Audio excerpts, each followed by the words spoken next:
Halo semuanya, perkenalkan saya Cecilia Theodora, NIM 210306086 dari kelas PTNB Prodi Peternakan Fakultas Pertanian Universitas Sumatera Utara.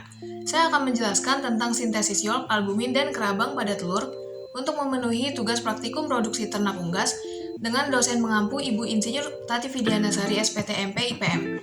Yang pertama adalah sintesis yolk.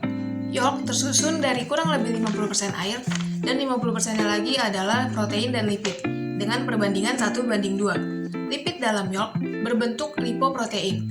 Padatan yolk mengandung fosfoprotein yang juga disebut fosfitin, lipoprotein, dan lipovitelin atau HDL atau kolesterol baik. Karbohidrat yolk adalah polisakarida dalam bentuk monoseglukosamid. Pembentukan sintesis komponen-komponen yolk berlangsung di dalam hati, di bawah koordinasi hormon-hormon gonadotropin dan steroid. Pembentukan sel telur pada ovarium yang tetap berlangsung selama satu periode bertelur. Proses pembentukan ovum dipengaruhi oleh kerja hormon gonadotropin yang diproduksi oleh kelenjar hipofisa anterior yang berpusat di hipotalamus.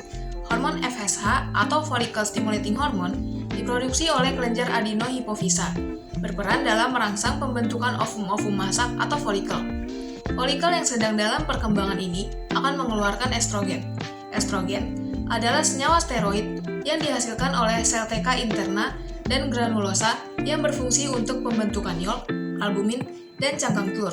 Kemudian, yang kedua adalah sintesis albumin.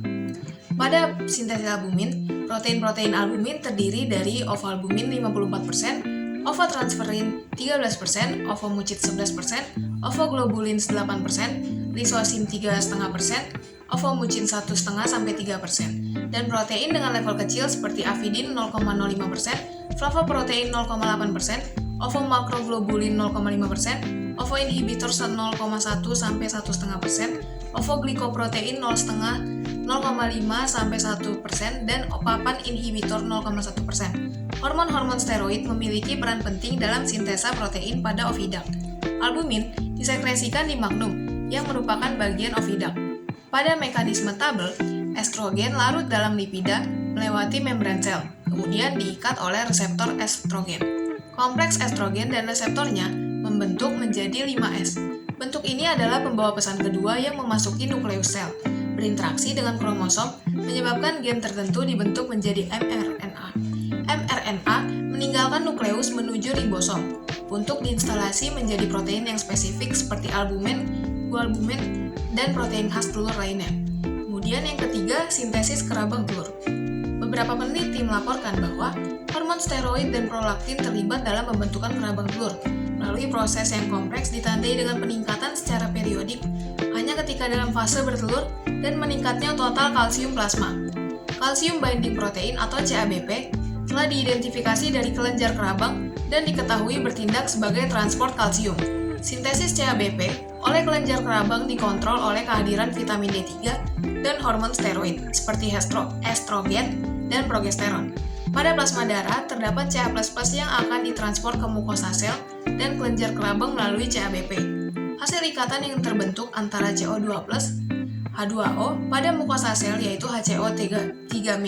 Ca2+ mengikat HCO3- menghasilkan CaCO3 yang merupakan zat kapur pada cangkang telur atau kerabang telur. Komponen pada yolk, albumin, dan kerabang telur. Pada yolk terdapat komponen seperti membran vitelin, germinal disk, dan yolk sac. Yolk dibungkus oleh membran vitelin setebal 6-11 mm dan terdiri dari 4 lapis, yaitu plasma membran, inner layer, continuous membran, dan outer layer. Plasma membran terdiri dari 90% air dan dari bagian padatnya merupakan 80-90% yaitu protein, serta 3%-nya ini adalah lemak. Kemudian, germinal disk terbentuk dari sitoplasma oosit dan mengandung cytoplasmic inclusions. Kemudian pada yolk sac atau kantung kuning telur berfungsi menyerap zat-zat makanan dari yolk untuk embrio. Yolk sac akan diserap masuk ke dalam rongga perut embrio pada saat menetas. Kemudian, bagian pada albumen atau komponen albumen terdiri dari 4 lapisan yang berbeda kekentalannya, seperti lapisan encer luar, lapisan encer dalam, lapisan kental, dan lapisan kental dalam. Albumen mengandung total bahan padat sekitar 11-13% dan kadar protein menempati porsi sekitar 92%. Kemudian, komponen kerabang telur ada kutikula yaitu lapisan tipis sekali dan tidak memiliki pori-pori namun dapat dilalui oleh gas. Kemudian lapisan bunga karang, terdiri dari protein serabut yang berbentuk anyaman dan lapisan kapur. Kemudian ada lapisan mamalia, yang sangat tipis dan tebalnya 1/3 dari lapisan telur kerabang telur, dan lapisan membran, yang terdiri dari 2 lapisan yang menyelubungi seluruh telur. Baiklah, sekian dari saya. Kurang lebihnya mohon maaf. Terima kasih.